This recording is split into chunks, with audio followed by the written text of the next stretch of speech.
নমস্কাৰ সকলোকে স্বাগতম জনাইছোঁ আপোনাক জনমতলৈ এটা অতি গুৰুত্বপূৰ্ণ বিষয় লৈ পেলাই বিষয়টো হৈছে আপোনালোকে ইতিমধ্যে থাম্বনেইল চাই পেলাই গম পাইছে যে 4th grade to 3rd grade কেনেধৰণে প্ৰমোশ্যন পাব পাৰি এতিয়া যিসকলে ভিডিঅ'টো চাই আছে ধৰি লওক আপুনি এজন 4th গ্ৰেড এমপ্লয়ী হয় বা আপোনাৰ পৰিয়ালৰ কোনোবা সদস্য 4th গ্ৰেডত চাকৰি কৰি আছে আৰু সেই কথাটো যেহেতু মুখ্যমন্ত্ৰী কেবিনেটত এই কথাটো ঘোষণা কৰিলে যে 4th গ্ৰেড যিসকল এমপ্লয়ী আছে তেওঁলোক যিসকল বঞ্চিত হৈ আছে সেই চাকৰিয়ালসকলক 3rd গ্ৰেডলৈ প্ৰমোশ্যন দিয়া হ'ব এতিয়া কেনেধৰণে প্ৰমোশ্যন দিয়া হ'ব কোনসকলে প্ৰমোশ্যন পাব কিমান লাখ লাখ কৰ্মচাৰী উপকৃত হ'ব সেই গোটেই কথাখিনি খৰচি মাৰি আমি এই ভিডিঅ'টোৰ জৰিয়তে আপোনালোকক ক'বৰ কাৰণে চেষ্টা কৰিম আপোনালোকে একদম ষ্টেপ বাই ষ্টেপ মই গোটেই কথাখিনি লিখি লৈ আহিছোঁ আপোনালোকে কোনো ধৰণৰ কনফিউজ হ'ব নালাগে আপোনালোকে ইউটিউবত হাজাৰটা ভিডিঅ' চাই থাকক কিন্তু এইটো ভিডিঅ' যদি একবাৰ চাই দিয়াৰ পিছত আপোনাৰ তাৰপিছতো যদি আপোনাৰ মানে কনফিউজ লাগি থাকে সেইটো হ'বই নোৱাৰে আপুনি কনফিডেন্টলি গোটেই কথাখিনি গম পোৱাই যাব যে এনেধৰণে প্ৰমোশ্যনটো মই পাম যদি এইখিনি মোৰ ক্ৰাইটেৰিয়া ফুলফিল হয় ঠিক আছে এতিয়া আমি ভিডিঅ'টোত কথাখিনি পতাৰ আগতে চেনেলটোলৈ যদি আপুনি প্ৰথমবাৰ আহিছে তেতিয়াহ'লে অনুগ্ৰহ কৰি চেনেলটো ছাবস্ক্ৰাইব কৰি লওক এনেধৰণৰ ইম্পৰ্টেণ্ট যিসমূহ বিষয় থাকে সেই বিষয়সমূহ আমাৰ দৈনন্দিন জীৱনৰ যিসমূহ গুৰুত্বপূৰ্ণ বিষয় সেই বিষয়সমূহ আমি এই ভিডিঅ' চেনেলটোত আপোনালোকৰ কাৰণে ভিডিঅ' প্ৰস্তুত কৰি আনিয়ে থাকোঁ তাৰ কাৰণে চেনেলটো এতিয়াই ছাবস্ক্ৰাইব কৰি লওক আৰু ভিডিঅ'টোত এটা লাইক কৰক আৰু কমেণ্টত কিবা যদি কনফিউজ থাকে তেতিয়াহ'লে আপোনালোকে সুধিব পাৰে মই A to Z খৰচি মাৰি আপোনালোকক গোটেইখিনি কথা জনাবৰ কাৰণে চেষ্টা কৰিম প্ৰথম কথা হ'ল যে চতুৰ্থ বৰ্গৰ কৰ্মচাৰীয়ে কেনেকৈ তৃতীয় বৰ্গলৈ পদোন্নতি হ'ব এইটো এটা হৈছে যিসকল চৰকাৰী চাকৰিয়াল তেওঁলোকে গম পায় যে সময়ে সময়ে চৰকাৰী চাকৰিয়ালসকলক প্ৰমোশ্যন দিয়া হয় কেতিয়াবা কি হয় ডিপাৰ্টমেণ্ট অনুযায়ী বহুত বছৰলৈকে প্ৰমোশ্যন নহয় সেই কৰ্মচাৰীজনে তেনেধৰণে তেওঁ বঞ্চিত হৈ থাকিব লগা হয় কিন্তু এতিয়া মুখ্যমন্ত্ৰী যেহেতু কেবিনেটত ঘোষণা কৰিলে কেবিনেটত ঘোষণা কৰাৰ পিছত সেইটো মাষ্ট বি কি হ'ব সেই নিয়মটো এপ্লাই হ'বই কথাটো হ'ল পদোন্নতিৰ সাধাৰণ চৰ্ত আৰু নিয়মসমূহ জেনেৰেল যিটো ক্ৰাইটেৰিয়া থাকে পদোন্নতি হ'বৰ কাৰণে এটা হৈছে ন্যূনতম কাৰ্যকাল অৰ্থাৎ কোৱালিফাইং ছাৰ্ভিচ পিৰিয়ড অৰ্থাৎ এটা নিৰ্দিষ্ট সীমা থাকে আপুনি আজি চাকৰিত জইন কৰিছে কাইলৈ আপুনি প্ৰমোশ্যন নাপায় ঠিক আছে আপোনাৰ কাৰণে এটা ক্ৰাইটেৰিয়া থাকে সেই ক্ৰাইটেৰিয়াটো হৈছে 3 বছৰৰ পৰা 5 বছৰ 3 বছৰৰ পৰা আপুনি 5 বছৰ চাকৰি কৰিব লাগিব 3 বছৰৰ পৰা 5 বছৰ যদি আপুনি চাকৰি কৰিছে তেতিয়াহ'লে আপুনি এই এটা ক্ৰাইটেৰিয়া ফুলফিল কৰে ছেকেণ্ড ক্ৰাইটেৰিয়াটো হৈছে বাৰ্ষিক গোপনীয়তাৰ প্ৰতিবেদন অৰ্থাৎ এনুৱেল কনফিডেন্সিয়েল ৰিপৰ্ট কি হয় এনুৱেল কনফিডেন্সিয়েল ৰিপৰ্ট হৈছে আপুনি 4th গ্ৰেডত চাকৰি কৰি আছে বা 3rd গ্ৰেডত চাকৰি কৰি আছে কিন্তু আপোনাৰ ওপৰতো উচ্চপদস্থ বিষয়াসকল আছে ACS বিষয়া আছে বা অন্য ধৰণৰ যিকোনো বিভাগ অনুযায়ী আৰু বিষয়াসকল আছে সেই বিষয়াসকলে কি কৰে সেই তেওঁ মানে তলত থকা যিসকল কৰ্মচাৰী তেওঁ যিসকলক কণ্ট্ৰল কৰি আছে সেই কৰ্মচাৰীসকলৰ যিটো তেওঁলোকৰ কাম পাৰফৰ্মেঞ্চ কেনেকুৱা তেওঁলোকে কাম ভালদৰে কৰিছে নে নাই তেওঁলোকে কামত ফাঁকি দিছে নেকি তেওঁলোকে কামবিলাক সম্পূৰ্ণ নিয়াৰিকৈ কৰিব পাৰিছে নে নাই তাৰ ওপৰত তেওঁলোকে কি কৰে সেইসমূহ চাই পেলাই তেওঁলোকে কি কৰে সেই এটা এনুৱেল কনফিডেন্সিয়েল ৰিপৰ্ট কি কৰে চৰকাৰক দিয়ে গভৰ্ণমেণ্টক দিয়ে ঠিক আছে এই গভৰ্ণমেণ্টক এইটো গোপনীয়ভাৱে আপুনি নাজানিব পাৰে আপুনি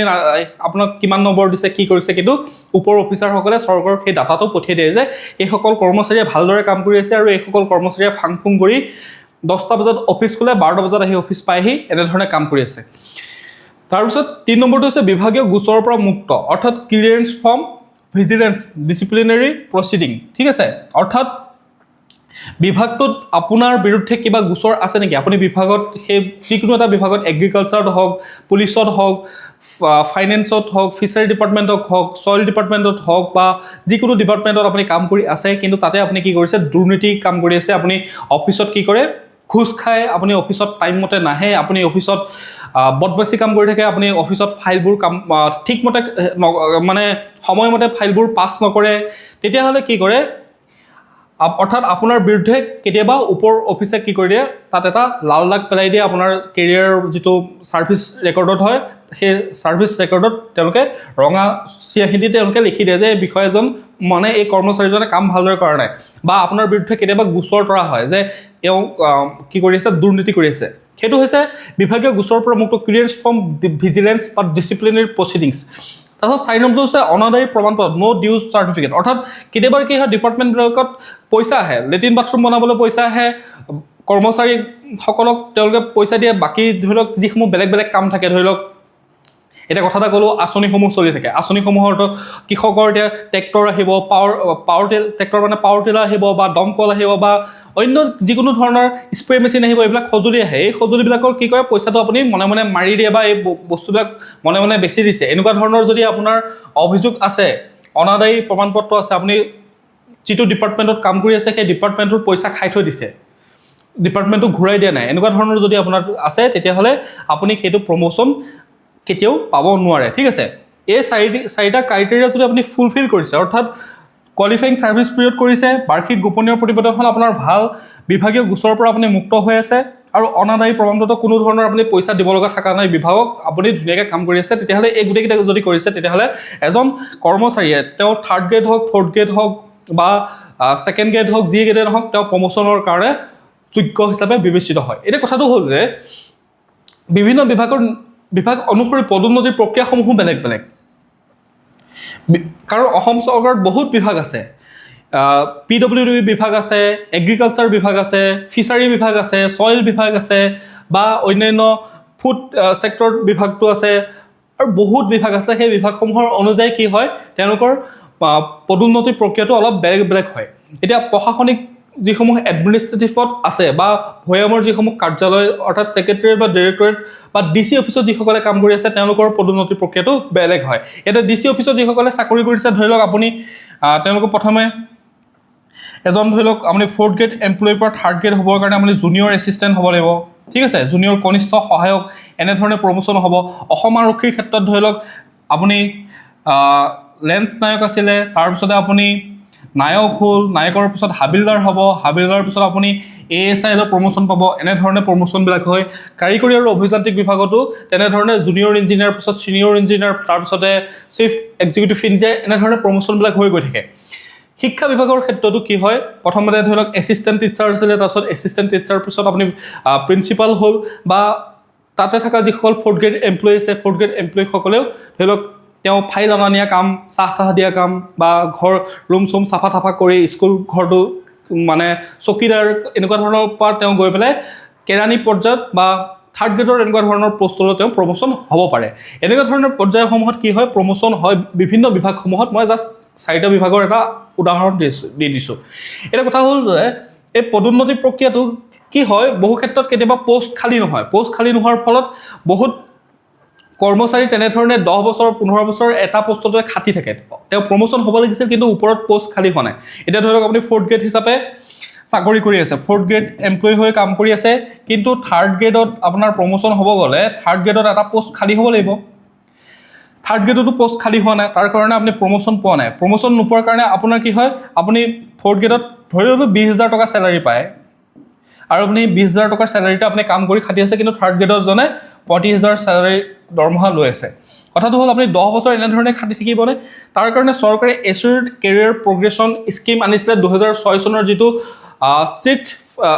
আপোনাৰ পে' কমিশ্যন আহিছিলে, 6 নম্বৰ পে' কমিশ্যনত তেওঁলোকে এইটো আনিছিলে। তাৰপিছত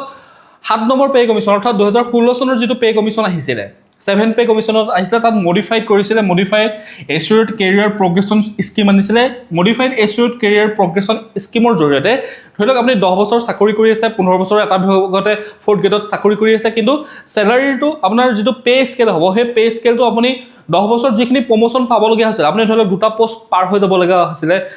আপুনি 35,000 টকাৰ পোষ্টটোত কাম কৰিব লগা হৈছিলে এই 10 বছৰত, কিন্তু আপুনি কি হ'ল, পোষ্ট খালী হোৱা নাই কাৰণে আপুনি তালৈ প্ৰমোশ্যন হ'ব পৰা নাই। কি তাৰ সেইবাবে কি কৰিছে যে আপোনাক সেই 35,000 টকাৰ দৰমহা দিয়া হ'ব। ঠিক আছে, 35,000 টকাৰ আপুনি দৰমহা ধুনীয়াকৈ পাই থাকিব। সেইটোকে কোৱা হৈছে modified associate career progression scheme. অৰ্থাৎ আপোনাৰ প্ৰমোশ্যন নহ'ব পাৰে, বাট আপুনি সেই প্ৰমোশ্যন হ'লে যিটো পৰ্যায়ত আপুনি দৰমহা পাব লাগিছিলে, সেই পৰ্যায়ত আপোনাক দৰমহা চৰকাৰে প্ৰদান কৰিব। এইটো 7th পে' কমিশ্যনত তেওঁলোকে মডিফাইড কৰি আনিছিলে। এতিয়া কথাটো হ'ল যে আমি ফাইনেল যিকেইটা কাম কৰিব লগা আছে, ফাইনেল আপোনাৰ কি কি প্ৰয়োজন, সেই গোটেই কথাটো বুজাই আছোঁ। আপোনালোকে ভিডিঅ'টো স্কিপ কৰি নাযাব, স্কিপ কৰি গ'লে আপোনালোকে কথাবিলাক অলপো বুজি নাপাব, পিছত প্ৰমোশ্যনো নহ'ব, একো নহ'ব, মানে বস্তুটো তেনেকৈ থাকি যাব। সেইকাৰণে নিজৰ কেৰিয়াৰটো, নিজৰ চাকৰিটো ভালদৰে যদি আপুনি বিচাৰে যে প্ৰমোশ্যন হৈ থাকক, প্ৰমোশ্যন হৈ গ'লে আপুনি ৰিটায়াৰমেণ্টৰ সময়ত এটা ভাল পেঞ্চন লৈ পেলাই আপুনি কি হ'ব, ৰিটায়াৰমেণ্ট ল'ব পাৰিব, এটা ভাল মানে এমাউণ্ট লৈ আপুনি ৰিটায়াৰমেণ্ট হ'ব পাৰিব। ঠিক আছে, কথাটো হ'ল কি যোগ্যতাৰ চৰ্তসমূহ এলিজিবিলিটি ক্ৰাইটেৰিয়া কি আছে অসম চৰকাৰৰ ক্ষেত্ৰত মই কৈ আছোঁ অসম চৰকাৰৰ ক্ষেত্ৰত শিক্ষাগত অৰ্হতাৰ ক্ষেত্ৰত যদি আপুনি চোৱা যায় চাওক শিক্ষাগত অৰ্হতা 4th গ্ৰেড এমপ্লয়ী এজনক কি হয় 10 পাছ বা 8 পাছো কি হয় 4th গ্ৰেড এমপ্লয়ী হয় 10 পাছ 8 পাছ বিলাকো লোকসকলো 4th গ্ৰেড এমপ্লয়ী হয় এতিয়া কথাটো হ'ল যে আপুনি 4th গ্ৰেডৰ পৰা 3rd গ্ৰেডৰ প্ৰমোচন হ'বৰ কাৰণে আপোনাক সেই পোষ্টটোৰ যোগ্যতা কি 10+2 অৰ্থাৎ এটলিষ্ট হাই ছেকেণ্ডেৰী পাছ কৰিব লাগিব কিছুমানত গ্ৰেজুৱেশ্যন আছে কিন্তু এটলিষ্ট মই কৈছোঁ এটলিষ্ট মানে ন্যূনতম হাই ছেকেণ্ডেৰী পাছ হ'ব লাগিব তাৰ কাৰণে আপোনাক শিক্ষাগত অৰ্হতা কিমান লাগিব ধৰি লওক আপুনি 10 পাছতে চাকৰিটোত সোমাইছিলে কিন্তু পিছলৈ আপুনি পঢ়ি কৰি কি হ'ল হাই ছেকেণ্ডেৰী পাছ কৰিলে গ্ৰেজুৱেশ্যনো পাছ কৰিলে তেতিয়াহ'লে আপুনি যোগ্য হিচাপে বিবেচিত হ'ল শিক্ষাগত অৰ্হতাৰ ক্ষেত্ৰত তাৰপিছত চাকৰিৰ কাল ছাৰ্ভিচ এক্সপিৰিয়েঞ্চ অৰ্থাৎ আপুনি চাকৰিটোত আজি সোমাই মই প্ৰথমতে কৈছোঁ যে আজি চাকৰিত সোমাইছে আপুনি এবছৰৰ পিছতে প্ৰমোশ্যন পাইছে এনেকুৱা ধৰণৰ ছিষ্টেম নাই কোনো ধৰণৰ আপুনি চাকৰিটো মিনিমাম 3 পৰা 5 বছৰ আপুনি কৰিব লাগিব 3 বছৰৰ পৰা 5 বছৰৰ পিছত এক্সপিৰিয়েঞ্চ যেতিয়া হ'ব তাৰপিছত তেওঁলোকে প্ৰমোশ্যন দিব কম্পিউটাৰ জ্ঞান আজিকালি যিহেতু যিসমূহ 3rd গ্ৰেড পোষ্ট আছে 3rd গ্ৰেড পোষ্টসমূহ কি হয় ওপৰত আপোনাৰ ACS অফিচাৰসকল থাকিব ACS অফিচাৰসকলেতো ফাইল পঢ়ি নাথাকে তেওঁলোকে ফাইল ডাইৰেক্ট চাইন কৰিব ফাইল পঢ়িব কোনে ফাইল পঢ়িব 3rd গ্ৰেড এমপ্লয়ীসকলে 3rd গ্ৰেড এমপ্লয়ীসকলে ফাইল পঢ়ি কৈ ক'ব যে ছাৰ এইটো ফাইল আহিছে এনেকুৱা ধৰণৰ কথা এইটো আপুনি এটা চাইন দি দিয়ক বা এইটো আপুনি কেনে ধৰণৰ তেওঁলোকে ডিচিশ্যন দিব ACS অফিচাৰসকলে কি কৰিব ডাঙৰ ACS অফিচাৰ বুলি কৈ আছোঁ তেনেকুৱা ধৰণৰ যিসকল লেভেলৰ অফিচাৰ আছে ওপৰ অফিচাৰসকলে তেওঁলোকে ডিচিশ্যন দিব তেওঁলোকে আপোনাৰ ফাইল পঢ়ি নাথাকে পিষ্ঠাই অমুকত অমুক হৈছে তমুকত তমুক হৈছে তেওঁলোকে ক'ব যে মোক চামাৰীটো কোৱা মোক ইয়াৰ সাৰাংশটো কোৱা আজিৰ ৰিপৰ্টটোত কি আহিছে মোক সাৰাংশটো কোৱা মই কি ডিচিশ্যন দিব লাগে ডিচিশ্যন দি আছোঁ তেওঁ জাষ্ট ডিচিশ্যন দিব যে এইটো এনেকৈ কৰ এনেকৈ কামখিনি কৰ আপুনি কৰিব লাগিব সেইখিনি কাম তো ফাইলটো পঢ়িব জানিব লাগিব কম্পিউটাৰত আপুনি এখন নটিচ এখন লিখিব পাৰিব লাগিব MS Wordৰ কাম জানিব লাগিব পাৱাৰ পইণ্টৰ কাম জানিব লাগিব এতিয়াতো AI আহিছে AI কাম জানিব লাগিব তো টাইপিঙৰ কাম জানিব লাগিব তো তেনে ক্ষেত্ৰত আপোনাক অলপমান কম্পিউটাৰ নলেজো লাগে 6 মান্থৰ এটলিষ্ট যদি আপুনি এখন কম্পিউটাৰ নলেজৰ কাৰণে এখন আপোনাৰ চাৰ্টিফিকেট আছে আপুনি যদি কিবা এটা 6 মান্থৰ কম্পিউটাৰ কোৰ্চ এটা কমপ্লিট কৰি থৈ দিছে তেতিয়াহ'লে আপুনি এই যোগ্য হিচাপে আপুনি বিবেচিত হয় এতিয়া কথাটো হ'ল যে পদোন্নতিৰ প্ৰক্ৰিয়া প্ৰচেছ অফ প্ৰমোশ্যন অলৰেডি বুজাই থৈ আহিছোঁ তাৰপিছতো সেইখিনি আছিলে আমি মূল কথা তাৰপিছত এইকেইটা ক্ৰাইটেৰিয়া আপুনি ফুলফিল কৰিব লাগিব কোটা সংৰক্ষণ বা অৰ্থাৎ 4th গ্ৰেড এমপ্লয়ীসকলৰ কাৰণে 3rd গ্ৰেডত এটলিষ্ট 10% to 20% এনেকুৱা ধৰণৰ কি হয় কোটা সংৰক্ষণ কৰি থৈ দিয়ে যে এই এমপ্লয়ীখিনি ধৰি লওক এটা DC অফিচত 4th গ্ৰেড এমপ্লয়ীসকলে কাম কৰি আছে তাৰপিছতে 3rd গ্ৰেডত কি হ'ল 100টা পোষ্ট খালী হ'ল 100টা পোষ্ট খালী হোৱাৰ ফলত তাত 3rd গ্ৰেডৰ কাৰণে এক্সাম পাতিব লাগিব কিন্তু কি কৰিব চৰকাৰে কি কৰিব তাত 20% টা এই 4th গ্ৰেড এমপ্লয়ীসকল যিসকল 4th গ্ৰেড এমপ্লয়ী অলৰেডি তেওঁলোকে সেই অফিচটোত কাম কৰি আছে তাৰ কাৰণে তেওঁলোকে 100টা পোষ্টৰ 20টা পোষ্ট কি কৰিব সংৰক্ষণ কৰি থৈ দিব সেইকেইটাৰ কাৰণে এক্সাম নহয় সেই ফ্ৰেছ এক্সাম নহয় সেইকেইটা সেই 4th গ্ৰেড এমপ্লয়ীসকলক প্ৰমোশ্যন দিবৰ কাৰণে তেওঁলোকক কিবা এটা বিভাগীয় এক্সাম দিব এই ক্ৰাইটেৰিয়াখিনি তেওঁলোকে ফুলফিল কৰিব লাগিব বা ইয়াত থকা ক্ৰাইটেৰিয়াখিনি ফুলফিল কৰিব লাগিব তেতিয়া তেওঁলোকক অট'মেটিক ধুনীয়াকৈ 3rd গ্ৰেডলৈ তেওঁলোকক প্ৰমোশ্যন দিব এইটো হৈছে কোটা সংৰক্ষণ সেকেন্ড হৈছে বিভাগীয় বাছনি পৰীক্ষা অৰ্থাৎ ডিপাৰ্টমেণ্টেল এক্সাম হয় ডিপাৰ্টমেণ্টেল আপোনাৰ সেই যিটো ডিপাৰ্টমেণ্টত আপুনি কাম কৰি আছে সেই ডিপাৰ্টমেণ্টত ধৰি লওক সৰু সুৰা বিষয়সমূহৰ ওপৰত যে কেনেধৰণে কাম হ'ব মানে এই ডিপাৰ্টমেণ্টটো চলে ইয়াৰ নীতি নিয়মসমূহ কি ধৰি লওক DT অফিচত কাম কৰি আছে DT অফিচৰ ক্ষেত্ৰত আপোনাৰ পৰিবহণৰ ক্ষেত্ৰত তেনেকুৱা ধৰণৰ কি নিয়ম আছে সৰু সুৰা আৰু সেইবিলাক এই যিটো ফ্ৰেছ এক্সাম হয় তেনেকুৱা ধৰণৰ টান কুৱেশ্যন নাহে GS মেথছ এইবিলাক নাহে ঠিক আছে তাত সেই ডিপাৰ্টমেণ্টৰ কিছুমান সৰু সুৰা কথাবিলাক আপোনাক সুধিব তাৰপিছতে ACR ৰিপৰ্টটো চাব অলৰেডি কৈ আছোঁ এনুৱেল কনফিডেন্সিয়েল ৰিপৰ্টটো আপোনাৰ মাষ্ট বি ইম্পৰ্টেণ্ট আপোনাৰ উচ্চপদস্থ বিষয়াসকলে আপোনাৰ প্ৰতি বছৰে প্ৰতি ছমাহৰ মূৰে আপোনাক নিৰীক্ষণ কৰি থাকে আপুনি ভাবে যে মোক কোনেও মই ৰজা মোক কোনেও চোৱা নাই কিন্তু তেওঁলোকে কি কৰি থাকে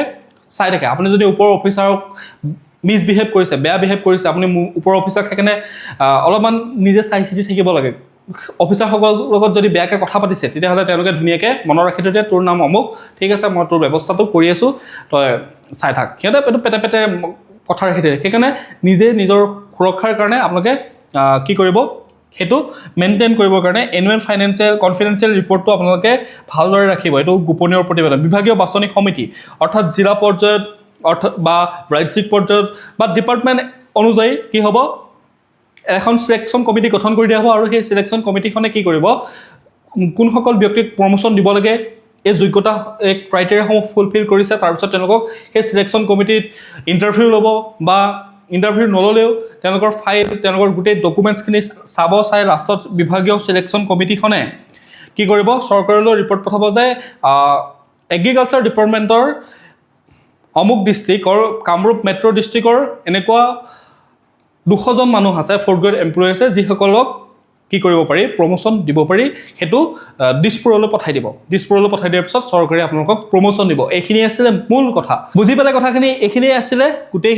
মানে প্ৰমোশ্যন প্ৰক্ৰিয়াটো কেনেধৰণে হয় অসম চৰকাৰৰ ক্ষেত্ৰত, সেই গোটেই কথাখিনি মই আপোনালোকক বুজাই দিবৰ কাৰণে চেষ্টা কৰিলোঁ। আপোনালোকে যদি 4th গ্ৰেড এমপ্লয়ী হৈ পেলাই ভিডিঅ'টো চাই আছে, বা